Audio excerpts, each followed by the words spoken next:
أعوذ بالله من الشيطان الرجيم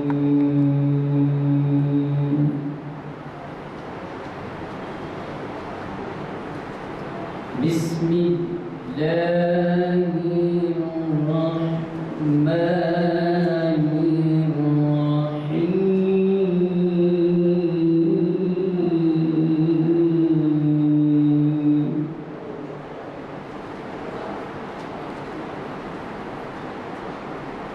ما كان محمد أبا أحد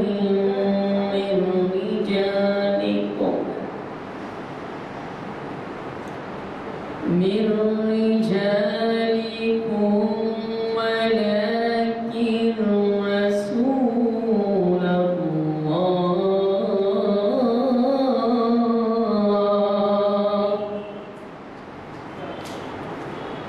وخاتم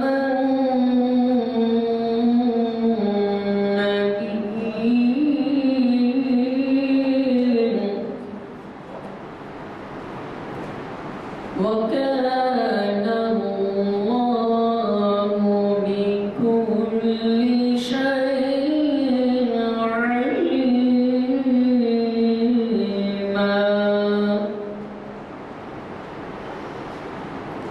يا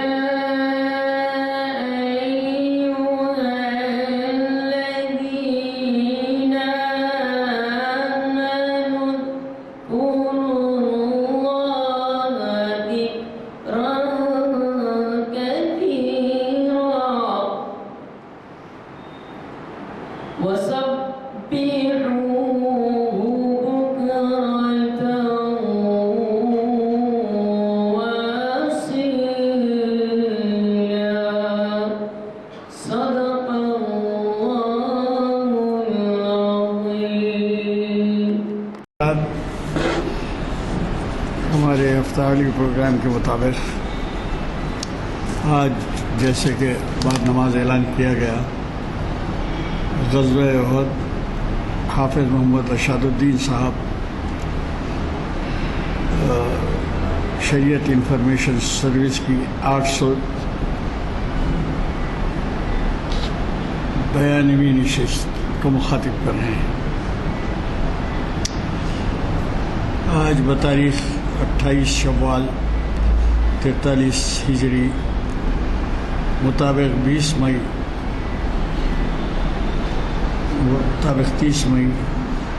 2022 بروز پیر بعد اثر۔ حضرات، حافظ محمد رشاد الدین صاحب کا تعارف فارمل طور پر کیا جا رہا ہے، ورنہ وہ یہاں میرا تو اندازہ ہے کہ شاید 100 سے زائد مرتبہ ان محافل کو کروا چکے ہیں مختلف عنوانات سے، اور یہ بھی اس کا بھی ذکر کوئی ضروری نہیں ہے کہ وہ ایک جانی مانی شخصیت ہیں، اور ان کے خطابات کئی دینی محافل میں مستقل ہو رہے ہیں۔ مجھے کبھی توقع ہے کہ اللہ تعالیٰ ان کے قوت گویائی میں اور مزید ترقی دے گا۔ میں انہیں دعوت خطاب دیتا ہوں۔ یہ خطاب جیسے کہ میں نے عرض کیا ہے 30 مئی 22 کو بعد نماز عصر بروز پیر شریعت انفارمیشن سروس کی 892 نشست سے متعلق ہے، اور مجھے دعوت خطاب دیتا ہوں۔ نحمده ونصلي على رسوله الكريم، اما بعد فاعوذ بالله السميع العليم من الشيطان الرجيم، بسم الله الرحمن الرحيم۔ اذ همت طائفتان منكم ان تفشلا والله وليهما وعلى الله فليتوكل المؤمنون، صدق اللہ العظیم۔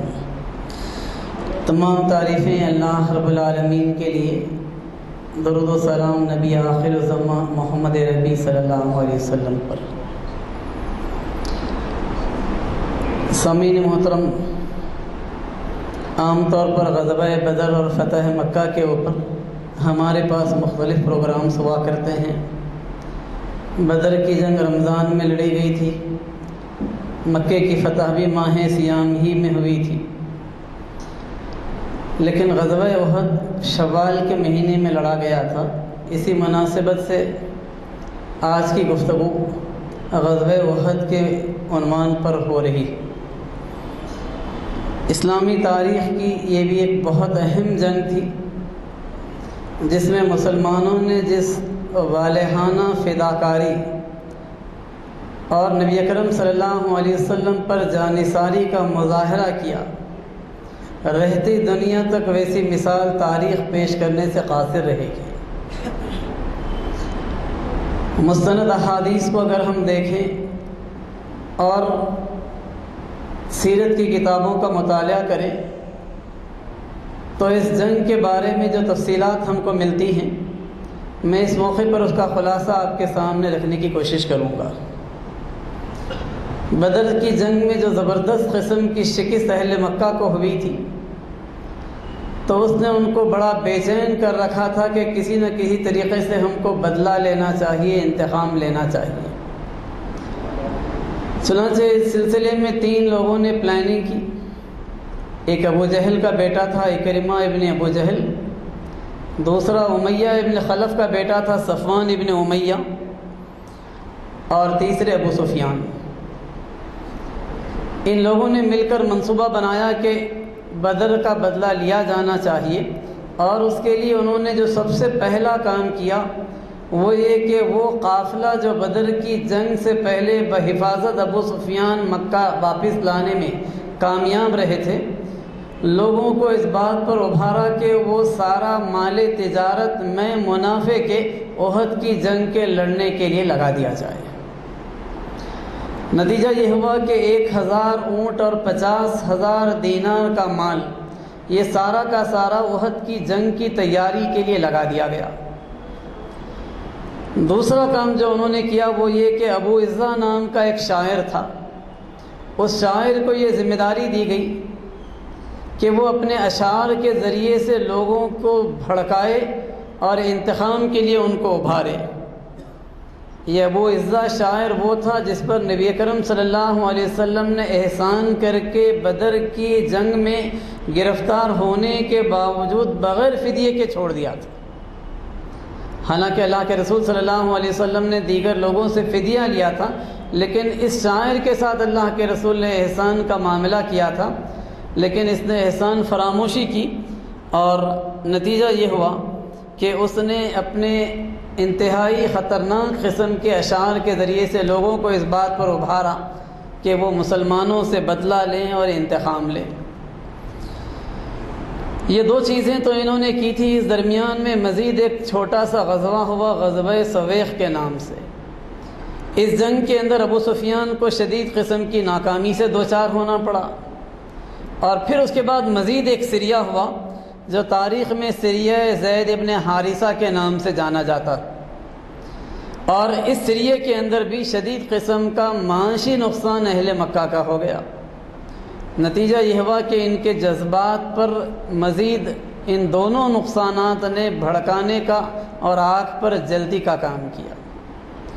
اب نتیجہ یہ ہوا کہ اہل مکہ تیار ہو گئے، اور انہوں نے 3000 کا ایک زبردست لشکر تیار کر لیا، جس کے ساتھ 3000 اونٹ انہوں نے تیار کیے، اور پھر اس کے ساتھ 200 گھوڑے انہوں نے رکھے، جس کو مین لشکر میں رکھنے کے بجائے انہوں نے بازو میں ساتھ رکھے کہ یہ گھوڑے تازہ دم رہیں اور نازک مرحلے پر اچانک ان گھوڑوں کے ذریعے سے حملہ کیا جائے، مدد حاصل کی جائے۔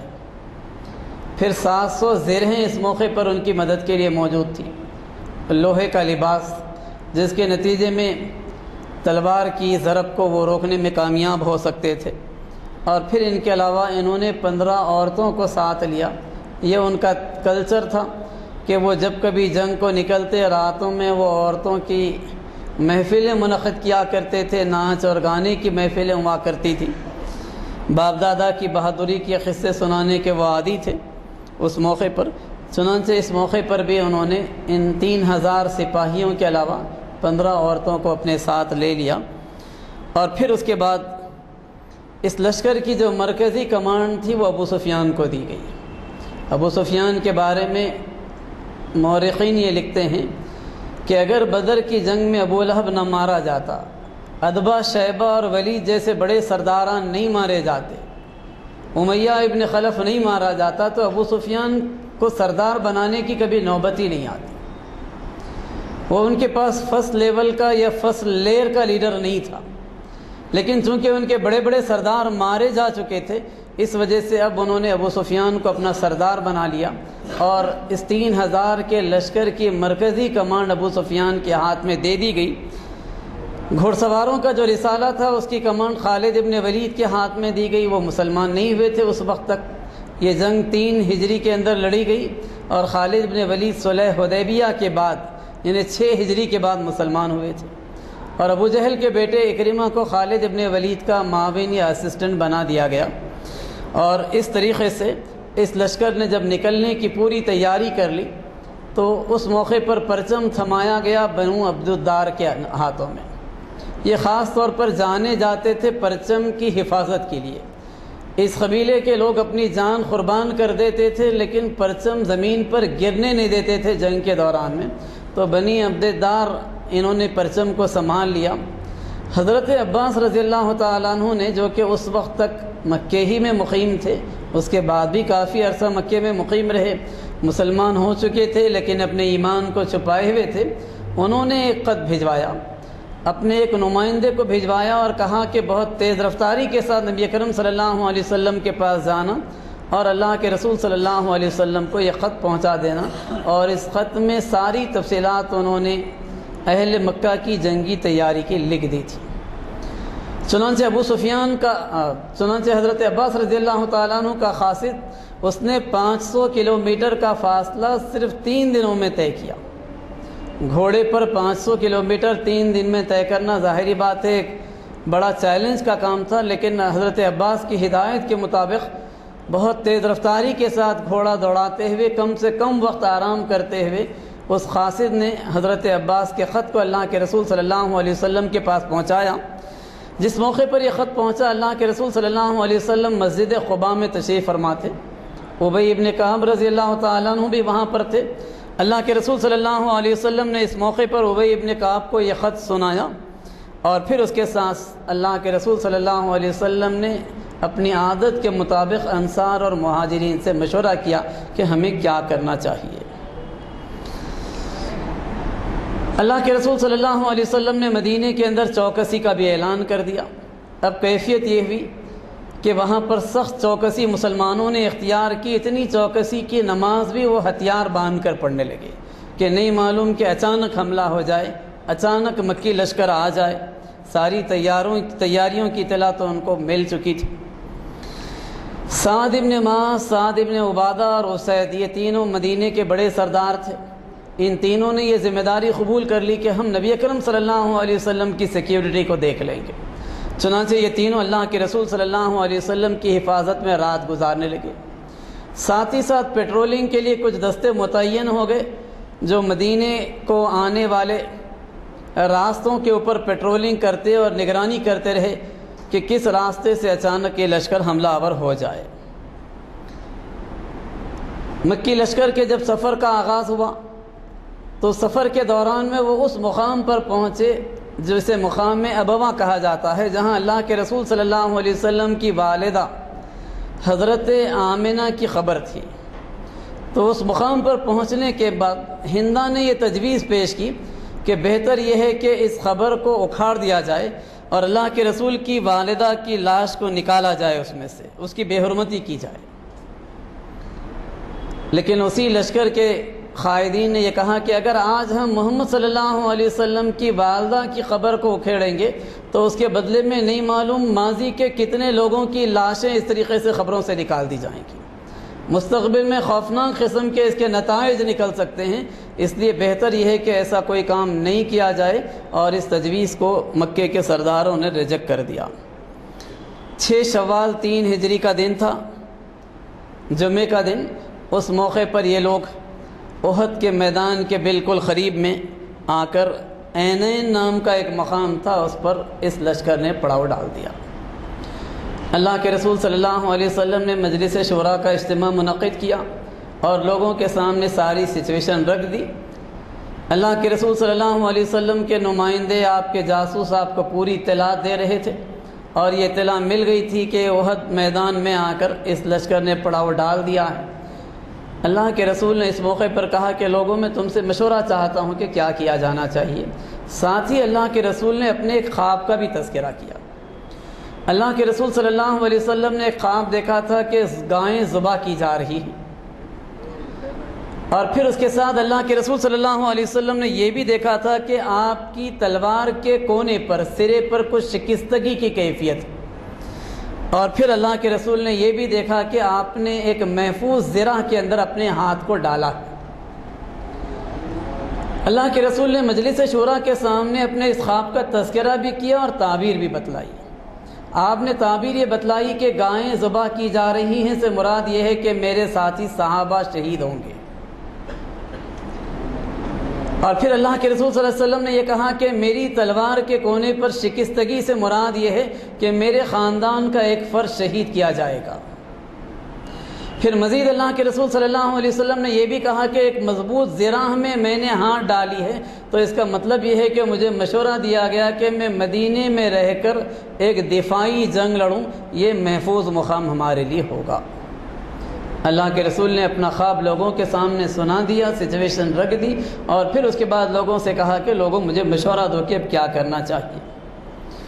ڈیفینسو جنگ کا یہ جو مشورہ تھا، اس سے منافقین کے سردار عبداللہ ابن ابی نے بھی اتفاق کیا، لیکن اتفاق اس لیے نہیں کیا کہ اللہ کے رسول کا یہ خواب تھا یا اللہ کے رسول کی تجویز تھی، اتفاق اس لیے کیا کہ وہ باہر نکل کر جنگ لڑنے سے ڈر رہا تھا۔ اپنے نفاق کی وجہ سے اس نے ڈیفینسو جنگی کو پریفر کرنا چاہا، لیکن اس موقع پر اللہ چاہتا تھا کہ منافقین کو عیاں کر دیا جائے، آستین کے ساتھ باہر نکل کر آ جائیں، ان کا تعارف لوگوں کے سامنے ہو جائے۔ اس لیے کہ بدر کی جنگ کے بعد اب جو صورتحال جزیرہ نما عرب کے اندر بنی تھی، بالخصوص مدینے کے اندر، وہ صورتحال یہ تھی کہ اگر کوئی آدمی اسلام کا مخالف ہو تو مدینے میں اس کا کوئی مقام بننا مشکل تھا۔ اس وجہ سے بہت سارے مخالفین اسلام نے باوجود یہ کہ وہ مسلمان نہیں تھے، ظاہری طور پر اپنے ایمان کا اعلان کر دیا، اور یہ پہلا موقع تھا جب کہ منافق وجود میں آئے تھے عملاً۔ اس سے پہلے تک کسی منافق کا کوئی تذکرہ نہیں ملتا ہم کو۔ منافقین کا وجود عمل میں آیا بدر کے میدان کے بعد، بدر کی جنگ میں مسلمانوں کی کامیابی کے بعد، اور اب اللہ چاہتا تھا کہ احد کے موقع پر منافق کون ہیں اور مسلمان کون ہیں عیاں ہو جائے۔ وَلِيَعْلَمَ اللَّهُ الَّذِينَ آمَنُوا وَلَيَعْلَمَنَّ الْمُنَافِقِينَ وَلِيَعْلَمَ الَّذِينَ نَافَقُوا۔ قرآن نے بات بتلائی کہ منافق کون ہیں، نفاق کن کے دل میں ہیں۔ اللہ چاہتا تھا کہ یہ بات علم میں آ جائے سب کے۔ اس موقع پر بعض ایسے صحابہ جو نوجوان تھے اور بعض ایسے صحابہ جن کو کسی وجہ سے بدر کی جنگ میں حصہ لینے کا موقع نہیں مل پایا تھا، اور حضرت حمزہ رضی اللہ تعالیٰ عنہ، ان سب نے مل کر شدید اصرار کیا کہ اللہ کے رسول ہم باہر نکل کر لڑیں گے، ہم دفاعی جنگ نہیں لڑیں گے۔ حضرت حمزہ رضی اللہ تعالیٰ عنہ نے تو یہاں تک کہہ دیا کہ میں اس وقت تک کوئی چیز نہیں کھاؤں گا جب تک کہ میں باہر نکل کر دشمن سے دو ہاتھ نہ کر لوں۔ نبی اکرم صلی اللہ علیہ وسلم نے جب ان لوگوں کا اصرار دیکھا تو باوجود یہ کہ آپ کے خواب میں آپ کو بہت واضح طور پر اشارہ مل چکا تھا، لیکن وہاں پر جو کثرت رائے سے بات آئی، اللہ کے رسول نے اسے قبول کر لیا، اور اللہ کے رسول نے اس کے مطابق فیصلہ کر دیا کہ ٹھیک ہے باہر نکل کر جنگ لڑیں گے۔ نبی اکرم صلی اللہ علیہ وسلم نے پوری زندگی بعد میں کبھی یہ نہیں کہا کہ تمہارے اصرار کے نتیجے میں نے باہر نکل کر جنگ لڑنے کا فیصلہ کیا تھا اور اس کے نتیجے میں نقصان ہوا۔ اللہ کے رسول نے کبھی یہ نہیں کہا۔ اسلام کی تعلیم یہی ہے کہ شورائی نظام قائم ہوں، لوگوں سے مشورہ کیا جائے، وَأَمْرُهُمْ شُورَىٰ بَيْنَهُمْ، اپنے معاملات میں ان سے مشورہ کیجیے، اللہ کے رسول کے لیے بھی حکم تھا، وَشَاوِرْهُمْ فِي الْأَمْرِ، یہ بات بتلائی گئی، اہل ایمان مشورہ کیا کرتے ہیں، یہ صفت بتلائی گئی۔ تو اللہ کے رسول صلی اللہ علیہ وسلم نے مشورہ کیا، اور مشورے کے بعد بھی جو فیصلہ ہو اس میں اگر نقصان ہو جائے تو اسے خندہ پیشانی سے برداشت کرنا چاہیے۔ اللہ کے رسول نے اپنے اسوے سے یہ تعلیم اہل ایمان کو دی۔ چنانچہ مدنی لشکر کو اللہ کے رسول صلی اللہ علیہ وسلم نے ترتیب دیا، اور اللہ کے رسول صلی اللہ علیہ وسلم گھر گئے، خود جا کر آپ نے ڈبل زرہ پہنی، لوہے کے ایک لباس کے اوپر مزید ایک لباس اللہ کے رسول نے پہنا۔ اور پھر اللہ کے رسول صلی اللہ علیہ وسلم جب اپنے حجرے سے باہر نکلے تو اس دوران میں ان صحابہ کو جنہوں نے باہر نکل کر جنگ لڑنے کے لیے ڈیمانڈ کیا تھا، احساس ہوا کہ ہم نے نبی سے اصرار کر کے اچھا نہیں کیا، چنانچہ انہوں نے اللہ کے رسول صلی اللہ علیہ وسلم سے کہا کہ اللہ کے رسول، آپ کی جو بھی رائے ہے اسی کے مطابق ہم عمل کریں گے، ہم اپنی رائے سے دستبردار ہوتے۔ اللہ کے رسول نے اس موقع پر وہ تاریخی جملہ کہا تھا کہ نبی جب ہتھیار باندھ لیتا ہے تو پھر اتارا نہیں کرتا، اور قرآن نے یہی بات بتلائی کہ فَإِذَا عَزَمْتَ فَتَوَكَّلْ عَلَى اللَّهِ، جب تم عزم کر لو تو پھر اس کے بعد اللہ کے بھروسے پر آگے بڑھ جاؤ۔ مشورہ کرنے کا جب تک وقت ہے اس وقت تک تو مشورہ کرنا چاہیے، ٹھنڈے دل سے ساری آنے والی آراء پر غور کرنا چاہیے، لیکن جب ڈیسیشن لے لیا جائے تو پھر اس کے بعد تذبذب کی کیفیت یہ پسندیدہ کیفیت نہیں ہے، اس کے بعد تو اللہ کے بھروسے پر اقدام ہی کر دینا چاہیے۔ چنانچہ اللہ کے رسول صلی اللہ علیہ وسلم نے اس موقع پر اسلامی لشکر کے 3 حصے کیے۔ مہاجرین کا جو پرچم تھا اللہ کے رسول نے حضرت مصعب ابن عمیر رضی اللہ تعالیٰ عنہ کے حوالے کیا۔ انصاری صحابہ کے اندر 2 بڑے قبیلے تھے، ایک اوس اور ایک خزرج، تو اللہ کے رسول نے اوس کا جو پرچم تھا وہ اسید ابن حذیر رضی اللہ تعالیٰ عنہ کے حوالے کیا، اور خزرج کا جو پرچم تھا وہ حباب ابن منظر کے حوالے کیا۔ اس طریقے سے اسلامی لشکر کو 3 حصوں میں تقسیم کر کے 1000 جو صحابہ اس موقع پر نبی اکرم صلی اللہ علیہ وسلم کے ساتھ نکلے تھے، اس میں 100 ایسے افراد تھے جن کے پاس زرہ تھی، لوہے کا لباس تھا، اور 50 ایسے لوگ تھے جن کے پاس اس موقع پر گھوڑے تھے۔ 2 نوجوان رافع اور سمرہ، ایک نے اپنے پیروں پر، ان پیروں کی انگلیوں کے بل پر کھڑے ہو کر اپنے آپ کو لمبا ظاہر کیا اور کہا کہ اللہ کے رسول، میں بھی بڑا ہو گیا ہوں، جنگ میں چلنے کا خواہش مند۔ اللہ کے رسول نے ان کے شوق کو دیکھا تو ان کو اجازت دے دی۔ ان کے ایک ساتھی آئے، اللہ کے رسول سے کہا کہ اللہ کے رسول، آپ نے ان کو اجازت دی، میری ان سے کشتی کروا دیں، میں ان کو ہرا کر بتا سکتا ہوں۔ اللہ کے رسول نے مقابلہ کروا دیا رافع اور سمرہ کے درمیان میں، اور پھر انہوں نے اپنے چیلنج کے مطابق ان کو شکست دے دی، تو اللہ کے رسول نے ان کو بھی لے لیا۔ اس طریقے سے 2 کمسن نوجوان بھی اس اسلامی لشکر کا حصہ بن گئے۔ مدینے میں اللہ کے رسول نے ابن مکتوم کو ذمہ داری دی کہ نبی اکرم صلی اللہ علیہ وسلم کے غیاب میں وہ مدینے کے ذمہ دار ہوں گے، اور پھر اللہ کے رسول صلی اللہ علیہ وسلم نے 6 شوال کو بعد نماز عصر وہاں سے کوچ کیا۔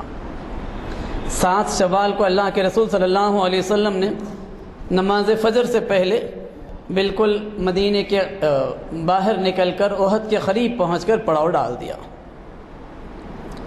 راستے میں جو واقعہ پیش آیا وہ یہ کہ منافقین کا سردار عبداللہ ابن ابی، اس نے کہا کہ چونکہ میرے مشورے پر عمل نہیں کیا گیا اس لیے میں جنگ میں حصہ نہیں لوں گا، یہ کہہ کر وہ اپنے 300 ساتھیوں کے ساتھ پلٹ گیا۔ اور اس طریقے سے منافق عیاں ہو گئے کہ کون عبداللہ ابن ابی کا ساتھ دیتا ہے۔ 1000 کے لشکر میں سے 300 ساتھی نکل گئے تو اب صرف 700 صحابہ کا لشکر باقی رہ گیا۔ اس موقع پر مزید 2 قبیلوں کے لوگوں کے درمیان میں بے چینی کی کیفیت تھی، اور وہ بھی سوچ رہے تھے کہ ہم کو بھی واپس چلا جانا چاہیے تھا، منافقت کی وجہ سے نہیں بلکہ خوف کی وجہ سے۔ قرآن حکیم نے بنو حارثہ اور بنو سلمہ کے اندر یہ جو کیفیت تھی اس پر تبصرہ کرتے ہوئے کہا کہ اذ ہمت طائفتان منکم ان تفشلا واللہ ولیہما وعلی اللہ فلیتوکل المؤمنون۔ یاد کرو وہ موقع جب کہ تمہارے اندر سے 2 گروہ ڈگمگانے لگے تھے، لیکن اللہ رب العالمین ان کا ولی تھا، اللہ نے ان کے دلوں کو مضبوطی عطا کی، ثابت قدمی عطا کی۔ نتیجہ یہ ہوا کہ اہل ایمان جنہوں نے اللہ پر بھروسہ کیا تھا وہ ڈگمگانے سے بچ گئے، اور بنو حارثہ اور بنو سلمہ نے اللہ کے رسول کا ساتھ نہیں چھوڑا، بلکہ 700 کے اس لشکر کے ساتھ نبی کرم صلی اللہ علیہ وسلم نے بالآخر اپنے دفاع کا مکمل منصوبہ تیار کیا۔ باہر نکل کر جنگ لڑی جا رہی تھی، لیکن بہرحال یہ ایک آفینسو جنگ نہیں تھی، آفینس تو اہل مکہ کی جانب سے کیا جا رہا تھا۔ نبی کرم صلی اللہ علیہ وسلم نے احد کے میدان میں صفیں بنائیں۔ اس موقع پر ایک بہت نازک مقام تھا، پہاڑوں کے درمیان میں ایک درہ ہے۔ بہت سارے لوگوں نے آپ میں سے دیکھا ہوگا کہ ایک اچھا خاصا بڑا راستہ تھا، جس راستے پر سے اگر کوئی پیچھے سے حملہ کرتا تو اسلامی لشکر کو مشکل میں ڈال سکتا تھا۔ اللہ کے رسول نے اس بڑے حصے کو کور کرنے کے لیے عبداللہ ابن جبیر رضی اللہ تعالیٰ عنہ ان کو ذمہ داری دی کہ وہ 50 تیر اندازوں کے ساتھ وہاں پر ٹھہر جائیں، اور ان کے سامنے اللہ کے رسول صلی اللہ علیہ وسلم نے جو ہدایت دی، صحیح بخاری کے الفاظ ہیں، آپ نے کہا کہ اگر تم دیکھو کہ پرندے ہمارا گوشت نوچ رہے ہیں تب بھی یہ جگہ نہیں چھوڑنا۔ جنگی لحاظ سے اتنی نازک جگہ تھی، تو اللہ کے رسول نے یہ بات بتلائی کہ اگر تم دیکھو کہ پرندے ہمارا گوشت نوچ رہے ہیں تب بھی یہ جگہ نہیں چھوڑنا۔ اللہ کے رسول نے یہ ہدایت دی۔ دائیں حصے کا ایک کمانڈر مقرر کیا، بائیں حصے کا کمانڈر مقرر کیا، سینٹرل کمانڈ اللہ کے رسول نے خود اپنے ہاتھ میں رکھی، اور پھر سامنے کے حصے کے لیے کچھ منتخب بہادروں کو اللہ کے رسول نے سلیکٹ کیا۔ نبی اکرم صلی اللہ علیہ وسلم نے اس موقع پر اپنی تلوار ہوا میں لہراتے ہوئے کہا کہ کون ہے جو اس تلوار کا حق ادا کرے؟ حضرت علی آگے بڑھے، حضرت زبیر آگے بڑھے، ان لوگوں نے کہا کہ اللہ کے رسول یہ تلوار ہم کو دی۔ حضرت عمر بھی آگے بڑھے، اللہ کے رسول صلی اللہ علیہ وسلم یہ تلوار مجھے دے دیں۔ اس موقع پر ایک صحابی ابو دجانہ نے کہا کہ اللہ کے رسول یہ بتائیے کہ اس تلوار کا کیا حق ہے؟ تو اللہ کے رسول نے کہا کہ دشمن کو ایسا مارو کہ چہرے بگڑ جائیں، چہرے ٹیڑھے ہو جائیں۔ تو ابو دجانہ نے کہا کہ اللہ کے رسول تلوار مجھے دیجئے، میں اس کا یہ حق ادا کر دوں گا۔ اللہ کے رسول نے تلوار ان کے ہاتھ میں تھما دی، پیشانی پر سرخ رنگ کی ایک پٹی باندھی اور دشمن کی طرف اکڑ کر اس نبی اکرم صلی اللہ علیہ وسلم کے ہاتھوں سے لی ہوئی تلوار کو لہراتے ہوئے آگے بڑھے۔ تو اللہ کے رسول نے کہا کہ اللہ کو یہ اکڑ کی روش عام حالات میں ناپسند ہے، لیکن دشمن کے مقابلے میں یہ پسند ہے۔ اور ابو دجانہ رضی اللہ تعالیٰ عنہ اس تلوار کے ساتھ آگے بڑھے۔ مکی لشکر کا جو پرچم تھا وہ بنی عبدالدار کے ہاتھ میں تھا، اور جنگ کے موقع پر انہوں نے بڑی بہادری اور جانثاری کے مظاہرے کا آغاز کیا۔ عین اس موقع پر جب کہ جنگ کا آغاز ہوا چاہتا تھا، قریش نے ایک سیاسی چال چلنی چاہی۔ ان کے درمیان میں ابو عامر نام کا ایک آدمی تھا جو اپنی شرارت اور اپنی سازشوں کی وجہ سے فاسق کا لقب اس کا پڑ گیا تھا۔ ابو عامر فاسق کے نام سے مسلمانوں کے اندر وہ جانا جانے لگا تھا۔ اس نے اس موقع پر اس کے کچھ رشتہ دار تھے جو انصاری صحابہ کے اندر تھے، ان کے پاس اس نے میسیج بھیجوایا کہ ہم ہمارے معاملے کو آپس میں طے کر لیں گے، تو محمد صلی اللہ علیہ وسلم کو چھوڑ دو، ہمارے درمیان میں سے ہٹ جاؤ، ہمیں ان سے ٹکرا لینے دو۔ وہ چاہتا تھا کہ اس طریقے سے کچھ انصاری صحابہ الگ ہو جائیں تو اسلامی لشکر کی تعداد اور کم ہو جائے، مسلمان کمزور ہو جائیں اور ان کو آسانی کے ساتھ شکست دی جائے۔ لیکن مسلمانوں نے اس کی چال کو سمجھ لیا، اور اس موقع پر مسلمانوں نے کہا کہ اے فاسق، تیری آنکھ کو اللہ کبھی خوشی نہ نصیب کرے گا۔ اس نے کہا کہ لوگوں، ایسا محسوس ہوتا ہے کہ میرے بعد تمہارے اندر شریر قسم کے لوگوں نے غلبہ پا لیا۔ اور پھر اس کے بعد جب جنگ کا آغاز ہوا تو اس نے انتہائی تیزی کے ساتھ مسلمانوں کے اوپر شدید پتھراؤ کر کے مسلمانوں کا نقصان کیا۔ قریشی عورتیں، جو 15 عورتیں آئی تھیں، ابو سفیان کی بیوی ہندہ ان کی قیادت کر رہی تھی، اس موقع پر اس نے اشعار پڑھ کر اپنے لشکر کے لوگوں میں غضب پیدا کرنے کی کوشش کی، ان کے اندر جوش پیدا کرنے کی کوشش کی۔ اس کے الفاظ جو تھے اس کا اردو ترجمہ یہ ہے کہ دیکھو بنی عبدالدار، دیکھو پشت کے پاسدار، خوب کرو شمشیر کا وار، اگر پیش قدمی کرو گے تو ہم گلے لگائیں گی اور قالین بچھائیں گی، اور اگر پیچھے ہٹو گے تو ہم روٹ جائیں گی اور الگ ہو جائیں گی۔ اس قسم کے اشعار پڑھ پڑھ کر اہل مکہ کے درمیان میں جوش پیدا کیا گیا۔ اور پھر اس کے بعد جب جنگ کا آغاز ہوا تو طلحہ ابن ابی طلحہ سب سے پہلے اہل مکہ کے لشکر کی طرف سے آگے نکلا۔ اپنی پرسنالٹی کی وجہ سے وہ ایک بہت بڑا پہلوان مانا جاتا تھا اور مینڈے کے لقب سے یاد کیا جاتا تھا۔ اس کا ظاہری حلیہ بھی کچھ اس قسم کا تھا۔ جب اس نے چیلنج کرتے ہوئے مسلمانوں کے لشکر کی طرف آگے بڑھنے کا کام کیا تو مسلمان کترا گئے۔ اس کی پرسنالٹی کو دیکھ کر کوئی مقابلہ کرنا بڑا مشکل کام محسوس ہوتا تھا۔ اس سچویشن کو دیکھتے ہوئے حضرت زبیر رضی اللہ تعالیٰ عنہ آگے بڑھے اور جست لگا کر سیدھے اس کے اونٹ پر جا پڑے اور اس کے پیچھے انہوں نے بیٹھ کر اس کو اپنی گرفت میں لے لیا۔ دونوں گرے اور پھر اس کے بعد حضرت زبیر رضی اللہ تعالیٰ عنہ نے اسے عملاً وہاں پر ذبح کر دیا، اور اس طریقے سے میدان میں یہ پہلے کافر کی موت واقع ہو گئی۔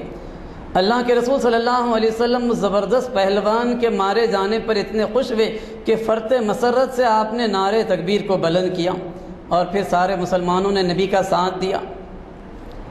اب جب جنگ پیک پر پہنچی اس کے بعد تو نتیجہ یہ ہوا کہ بنی عمددار جو مسلمانوں کے بالمقابل اہل مکہ کا پرچم تھامے ہوئے تھے ان کے ساتھ ہی مارے جانے لگے، لیکن یہ قبیلہ جانا جاتا تھا اپنی جانثاری کی وجہ سے۔ ایک پرچم بردار مارا گیا تو دوسرے نے علم سنبھال لیا، دوسرا مارا گیا تو تیسرے نے جھنڈا سنبھال لیا، ایک کے بعد دیگرے ان کے 10 آدمی مارے گئے، لیکن 10ویں آدمی کے مارے جانے تک بھی انہوں نے جھنڈے کو زمین پر گرنے نہیں دیا اہل مکہ کی۔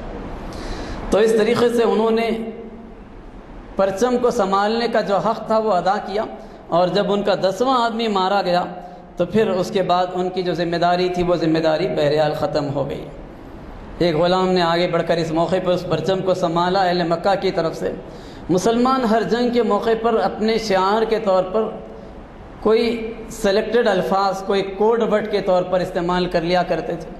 اس موقع پر ان کا جو کوڈ ورڈ تھا وہ امت اور امت کہتے ہوئے مسلمان دشمن کے اوپر حملے کر رہے تھے، اور اس موقع پر یہ جنگ کے شعار کے طور پر جانا جاتا۔ حضرت زبیر رضی اللہ تعالیٰ عنہ دیکھ رہے تھے ابو دجانہ کو تلوار دی گئی، مجھے تلوار نہیں ملی کہ دیکھوں کہ وہ کیا کرتے ہیں اس تلوار سے۔ اس موقع پر حضرت ابو دجانہ رضی اللہ تعالیٰ عنہ نے نہایت ہی بہادری کے ساتھ دشمنوں کا مقابلہ کیا، اور ایک مرحلہ وہ ہوا کہ ان کی تلوار اٹھی، عورت کے چیخنے کی آواز آئی، آواز ہندا کی تھی، تو حضرت ابو دجانہ نے مناسب نہیں سمجھا کہ نبی کی دی ہوئی تلوار عورت پر چلائی جائے، چھوڑ دیا ہندا کو، ورنہ ہندا اس موقع پر قتل ہو جاتی۔ دوسری طرف حضرت حمزہ رضی اللہ تعالیٰ عنہ تھے، جن کے بارے میں تاریخ بتلاتی ہے کہ جس طرف لشکر کے اندر وہ جاتے دشمن کی صفوں کی صفیں الٹتے، اور ایسی کیفیت ہوتی جیسے کہ کوئی شیر بکریوں کے ریوڑ میں داخل ہو گیا۔ ہندا نے پہلے سے پلاننگ کی تھی حضرت حمزہ کی شہادت کے لیے۔ وحشی ایک غلام تھا ہندا کا، وحشی سے کہا تھا کہ اگر تم اس جنگ کے اندر حمزہ کو قتل کر دو گے تو اس کے بدلے میں تمہیں آزاد کر دوں گا۔ ایک خنجر کو زہر میں بجھا کر دیا تھا۔ حضرت حمزہ بڑی بہادری کے ساتھ لڑتے ہوئے دشمن کی فوج میں جا گھسے تھے، تو ایک ایسے موقع پر جبکہ حضرت حمزہ لڑتے ہوئے ایک چٹان کے قریب پہنچے جہاں پر وہ چھپ کر بیٹھا ہوا تھا، تو اس نے نشانہ لگا کر حضرت حمزہ پر وہ زہر میں بجھا ہوا خنجر پھینکا۔ وحشی کا نشانہ بڑا شاندار ہوا کرتا تھا، وہ جیسے ہی اس نے خنجر پھینکا سیدھے وہ حضرت حمزہ کے ناف میں داخل ہوتے ہوئے پیٹھ کی طرف سے نکل گیا، اور حضرت حمزہ گر پڑے، جسم سے خون بہہ گیا، اور پھر اس کے بعد وہ اٹھ نہیں سکے، ان کی شہادت واقع ہو گئی۔ دوسری طرف حضرت حنظلہ رضی اللہ تعالیٰ عنہ وہ صحابی تھے جن کا نکاح ہوا تھا، اور اللہ کے رسول صلی اللہ علیہ وسلم کا منادی اعلان اس وقت کر رہا تھا جبکہ نکاح کے بعد کچھ ضرورت کی چیزوں کو خریدنے کے لیے وہ بازار گئے تھے۔ جیسے ہی اللہ کے رسول کی طرف سے جنگ کا اعلان سنا، اسی کیفیت میں وہ وہاں سے نکل گئے، اسلامی لشکر کے ساتھ آ گئے، اور حالت جنابت میں انہوں نے جنگ میں حصہ لیا، اور بڑی بہادری کے ساتھ لڑتے ہوئے وہ شہید ہو گئے۔ قریب تھا کہ وہ ابو سفیان کو قتل کر دیتے، لیکن شداد ابن اوس نے ان پر حملہ کر کے ان کو شہید کر دیا۔ اللہ کے رسول صلی اللہ علیہ وسلم نے جنگ کے بعد جس موقع پر حضرت حنظلہ رضی اللہ تعالیٰ عنہ کی تدفین کا مرحلہ تھا، اپنے پیر اٹھا لیے، پنجوں پر اللہ کے رسول چلنے لگے۔ لوگوں نے پوچھا بعد میں، اللہ کے رسول یہ آپ نے کیوں کیا؟ تو اللہ کے رسول نے کہا کہ حنظلہ کے جنازے پر اتنی تعداد میں فرشتے آئے تھے کہ زمین پر پیر رکھنے کے لیے مجھے جگہ نہیں مل رہی تھی، اور لوگوں نے دیکھا کہ حضرت حنظلہ رضی اللہ تعالیٰ عنہ کہ کفن کے اوپر پانی کے خطروں کے نشانات ہیں۔ لوگوں نے پھر حیران ہو کر اللہ کے رسول سے کہا، تو اللہ کے رسول نے کہا کہ فرشتوں نے ان کو غسل دیا ہے۔ نبی اکرم صلی اللہ علیہ وسلم کے ساتھی بڑی بہادری کے ساتھ لڑتے رہے۔ خالد ابن ولید نے 3 مرتبہ پہاڑوں کے درمیانی درے سے حملہ کرنے کی کوشش کی، لیکن تینوں مرتبہ عبداللہ ابن جبیر کے ساتھیوں نے ان کو ناکام کر دیا۔ اور پھر اس کے بعد وہ مرحلہ آیا کہ حضرت زبیر رضی اللہ تعالیٰ عنہ کہتے ہیں کہ واللہ میں نے دیکھا کہ قریشی بھاگ رہے تھے اور ان کی عورتیں اپنے کپڑوں کو اٹھائے ایسے بھاگ رہی تھی کہ ان کی پنڈلیاں تک مجھے نظر آ رہی تھی۔ میدان کی یہ کیفیت کچھ ہی دیر کے اندر اندر ہو گئی، لیکن اس موقع پر جبکہ اسلامی لشکر تاریخ کے صفحات پر ایک بہت ہی عظیم الشان فتح ثبت کرنے جا رہا تھا، ایک بڑی غلطی تیر اندازوں نے کر ڈالی، جنہیں اللہ کے رسول نے حکم دیا تھا کہ اگر تم دیکھو کہ پرندے ہمارے جسم سے گوشت نوچ کر جا رہے ہیں تب بھی یہ جگہ نہیں چھوڑنا۔ انہوں نے سمجھا کہ یہ حکم اس وقت تک کے لیے تھا جب تک کہ جنگ ہو، اب جب کہ دشمن بھاگ رہا تھا تو اس جگہ کو انہوں نے چھوڑ دیا اور مال غنیمت جمع کرنے کے لیے آگے بڑھ گئے۔ ان کے جو کمانڈر تھے عبداللہ ابن جبیر نے ان کو سمجھایا، لیکن صرف ان کے ساتھ 9 ساتھی باقی رہ گئے، باقی 41 صحابہ نے جگہ چھوڑ دی، اور اہل مکہ کا لشکر بھاگ رہا تھا میدان چھوڑ کر، لیکن بھاگتے بھاگتے دور سے خالد بن ولید نے جیسے ہی دیکھا کہ پہاڑوں کے درمیان کی یہ جگہ خالی ہو گئی تو ایک لمبا پھیرا انہوں نے گھوڑ سواروں کے دستے کے ساتھ کیا اور اس حصے سے حملہ کیا۔ عبداللہ ابن جبیر دفاع کی کوشش کی، لیکن ایک ہی حملے میں، ایک ہی حلے میں 9 کے 9 صحابہ کو انہوں نے شہید کر دیا، اور اب وہ علاقہ ان کے لیے پورا کھل گیا تھا کہ وہ آسانی کے ساتھ حملہ کریں۔ اللہ کے رسول لشکر کے پچھلے حصے سے کمانڈ کیا کرتے تھے۔ اب اللہ کے رسول صلی اللہ علیہ وسلم بالکل خالد بن ولید کے ساتھیوں کے سامنے تھے۔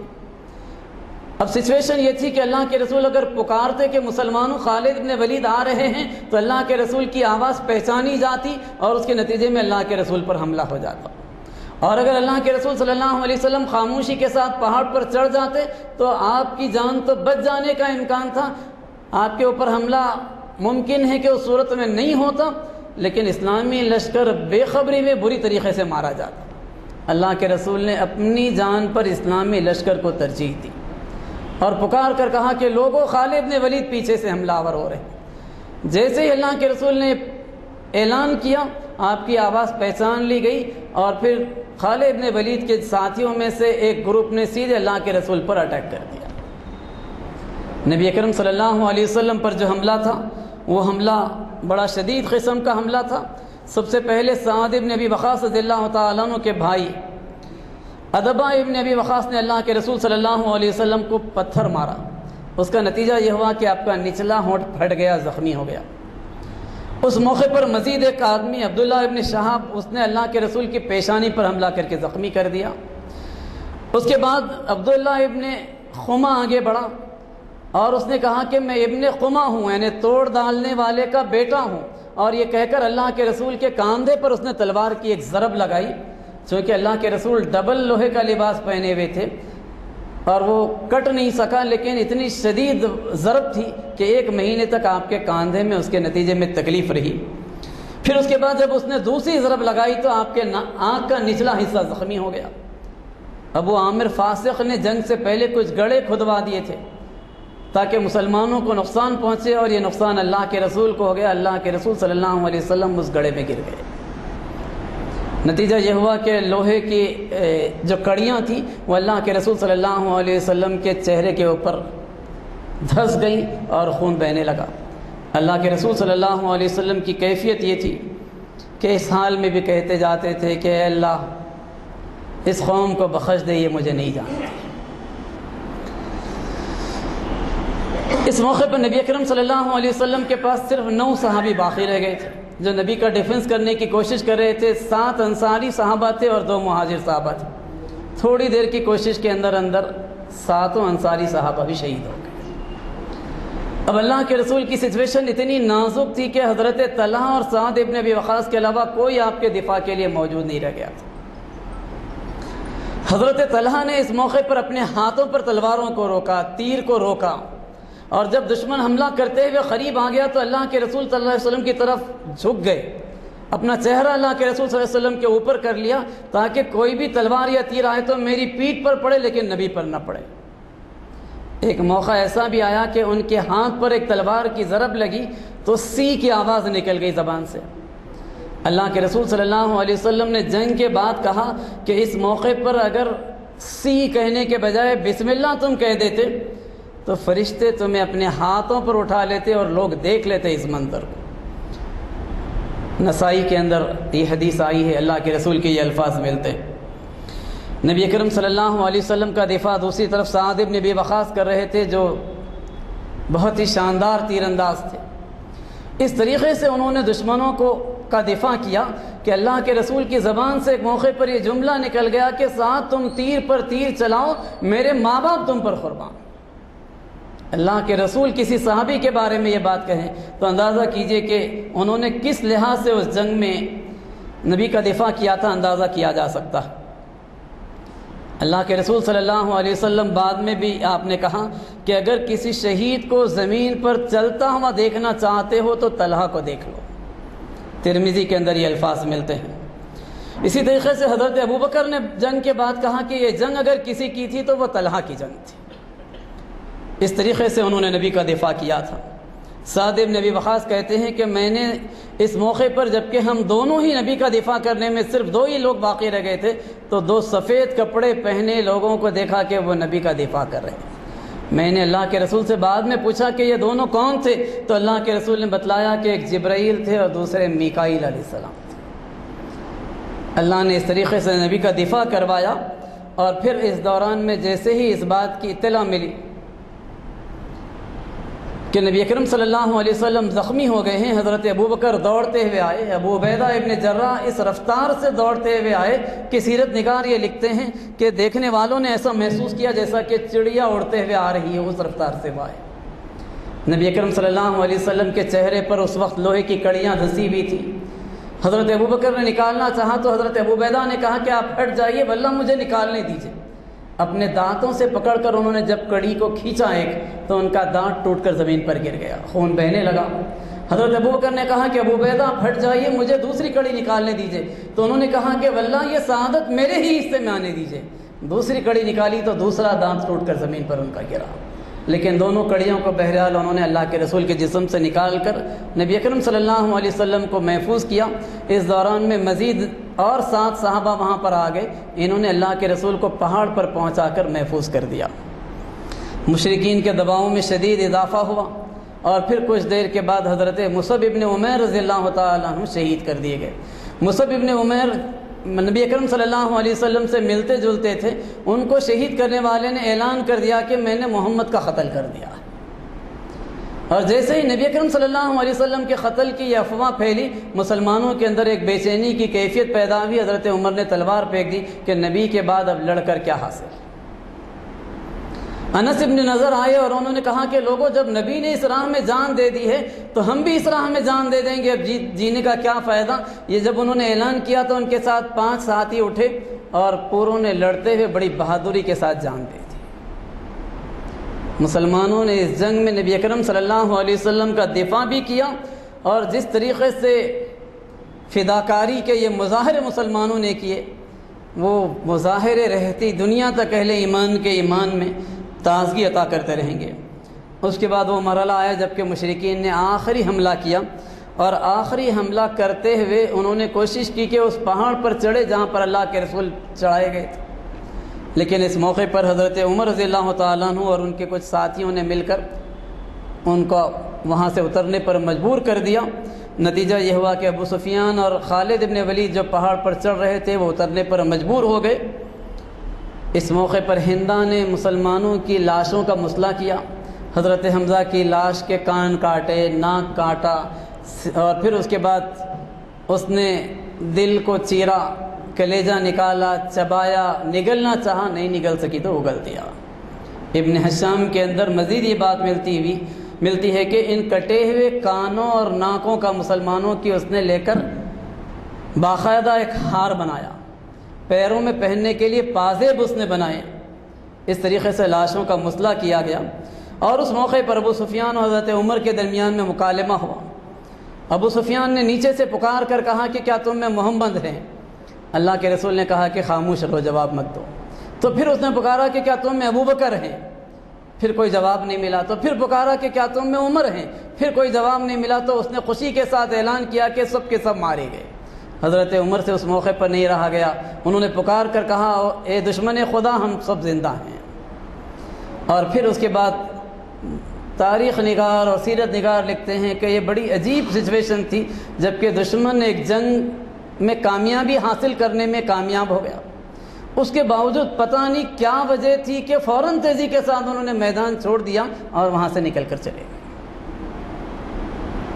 حالانکہ اس موقع پر وہ چاہتے تو مسلمانوں کا مزید شدید نقصان کر سکتے تھے، لیکن وہاں سے وہ نکلے اور نکل کر وہ چلے گئے۔ راستے میں ان کو احساس ہوا کہ کیا ہی بہتر ہوتا کہ مسلمانوں کو جتنا مزید نقصان پہنچانا ہے وہ پہنچا سکتے۔ اللہ کے رسول کو ان کے اس بات کے ارادے کا علم ہوا کہ وہ پلٹنے کا سوچ رہے ہیں، تو اس زخمی لشکر کو لے کر اللہ کے رسول نے ان کا پیچھا کیا۔ جب اس بات کی اطلاع ملی کہ اللہ کے رسول ہم پیچھے آ رہے ہیں، تو پھر انہوں نے پلٹنے کا ارادہ ترک کر دیا اور اتنی ہی کامیابی کو کافی سمجھ کر وہ وہاں سے چلے گئے۔ بہرحال تاریخ کی یہ جنگ مسلمانوں کی جانثاری، بہادری، فداکاری، حوصلے اور انتہائی مشکل حالت میں بھی انتہائی زبردست استقامت کے مظاہرے کو بہت واضح طور پر بیان کرتی ہے، اور یہ جنگ بتلاتی ہے کہ اہل ایمان نے نبی اکرم صلی اللہ علیہ وسلم کے ساتھ محبت کا اور دفاع کا صرف زبانی دعویٰ نہیں کیا تھا، بلکہ بہت نازک سچویشن میں انہوں نے عملاً نبی کا دفاع کر کے یہ بتلا دیا کہ ہم اہل ایمان ہر حال میں نبی کا ساتھ دینے کے لیے تیار ہیں۔ 70 صحابہ اس وقت شہید کیے گئے، کافی تعداد میں صحابہ اس موقع پر زخمی بھی ہوئے، اور اسلامی لشکر اس موقع پر وہاں سے ان شہداء کی تدفین کر کے واپس پلٹا۔ قرآن حکیم نے اس جنگ کے اوپر کافی طویل تبصرے کیے ہیں۔ یہ بات بتلائی کہ آج تم کو زخم لگا ہے تو یہ مت سمجھو کہ تمہیں ہی زخم لگا ہے، ماضی میں اللہ نے تمہارے ہاتھوں تمہارے دشمن کو بھی زخم لگایا تھا، اور اس طریقے سے حوصلہ دلایا کہ کبھی ناکامی اگر ہو جائے تو اس کا مطلب یہ نہیں ہے کہ اہل ایمان مایوس ہو جائیں، ہمت اور حوصلہ چھوڑ دیں، بلکہ ان کو یہ بات بتلائی کہ دیکھو وہ اللہ ہی تھا جس نے بدر کے میدان میں تم کو کامیابی عطا فرمائی تھی، اور اگر تم نبی اکرم صلی اللہ علیہ وسلم کی اطاعت کرتے اور تمہارے اندر مال غنیمت کا لالچ پیدا نہ ہوتا اور تمہارے کچھ ساتھی جگہ کو نہیں چھوڑ کر ہٹتے، تو پھر اللہ اس جنگ میں بھی تمہیں کامیابی عطا کرتا تھا۔ یہ تم نے نبی صلی اللہ علیہ وسلم کی بات کو یاد نہیں رکھا، نتیجہ یہ ہوا کہ اس نقصان سے دوچار ہونا پڑا۔ آئندہ اہل ایمان کو یہ بات ذہن میں رکھنی چاہیے۔ اس بات کی طرف بھی قرآن نے توجہ دلائی۔ سورہ آل عمران میں بہت تفصیل کے ساتھ غزوہ احد کے اوپر تبصرے کیے گئے ہیں۔ اللہ سے دعا ہے کہ اللہ رب العالمین احد کی اس تاریخی جنگ سے مسلمانوں کی فداکاری اور نبی اکرم صلی اللہ علیہ وسلم پر والہانہ جانثاری کے جو مظاہرے ملتے ہیں اس کو یاد رکھنے اور اپنی عملی زندگی میں اختیار کرنے کی توفیق عطا فرمائیں۔ آمین وآخر دعوانا۔ آنکھوں دیکھا حال مخرج صاحب نے جس طرح سے حالات بیان کیے عنوان سے متعلق، تو ایسے محسوس ہو رہا تھا کہ جیسے آنکھوں کے سامنے ہو رہا ہے سب کچھ۔ اللہ تعالیٰ سے دعا ہے کہ ان کی قوت گویائی میں دن دوئی چار سو کی طرف میں حضرات، آپ تمام حضرات نے شرکت فرمائی، لیکن ہمیشہ کی طرح ایک شکایت مجھے ابھی بھی ہے، وہ یہ کہ ذرا نوجوان طبقہ متوجہ نہیں ہے۔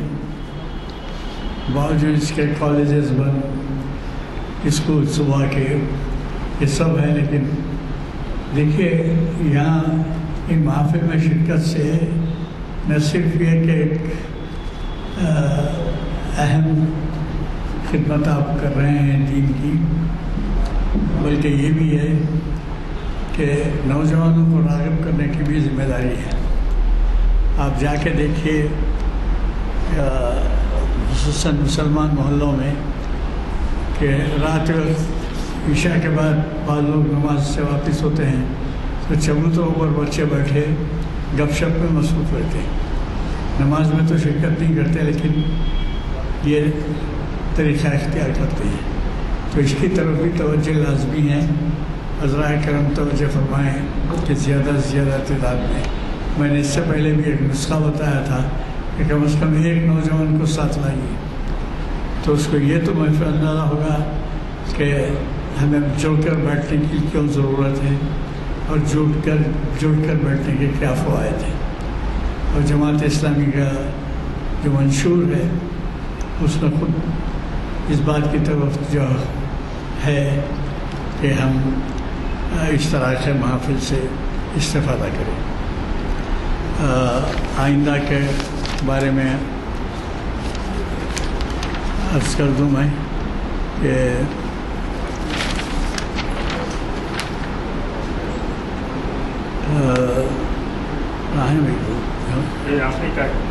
جی یہ چہارشنبے کے دن آپ کو تو معلوم ہے ہر چہارشنبہ یہاں اقبال شناسی کی محفل ہوتی ہے۔ جو حضرات واقف نہیں ہیں ان سے خاص طور پر گزارش ہے کہ شرکت فرمائیں، اور اب کا بہت بڑا اہم عنوان ہے علامہ اقبال، مسلم اسپین اور نئی نسل کے لیے امکانات۔ اب آپ میں سے کچھ جانتے ہوں گے کچھ نہیں جانتے ہوں گے کہ اسپین کی علامہ اقبال کی جو وزٹ رہی ہے اس کی تاریخ میں کس قدر اہمیت ہے۔ آپ جب شرکت فرمائیں گے اسی وقت آپ کو اندازہ ہوگا کہ وہ اسپین کے علامہ کے وزٹ سے تاریخ میں کیا کچھ ہم کو سبق ملتا ہے۔ اور آپ کے جانے مانے پہ مقرر پروفیسر خواجہ ناصر الدین مخاطب کر رہے ہیں، انہوں نے اب تک کئی خطابات کو مخاطب کیا ہے، یہاں پہ کئی محافل کو مخاطب کیا ہے، تو یہ محفل اقبال شناسی کی 1072ویں نشست ہے۔ مجھے کبھی توقع ہے کہ آپ ان محافل میں اس محفل میں شرکت فرمائیں گے۔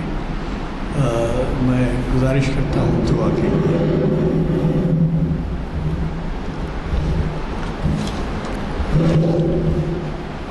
الحمدللہ رب العالمین والصلاة والسلام علی رسولہ الکریم ربنا آتنا فی الدنیا حسنہ وفی الآخرۃ حسنۃ وقنا عذاب النار اللہم احفظنا من کل بلاء الدنیا وعذاب الآخرہ اللہم من احییتہ منا فاحیہ علی الاسلام ومن توفیتہ منا فتوفہ علی الایمان سبحان ربک رب العزۃ عما یصفون والسلام علی المرسلین۔ جزاک اللہ۔ آج موقع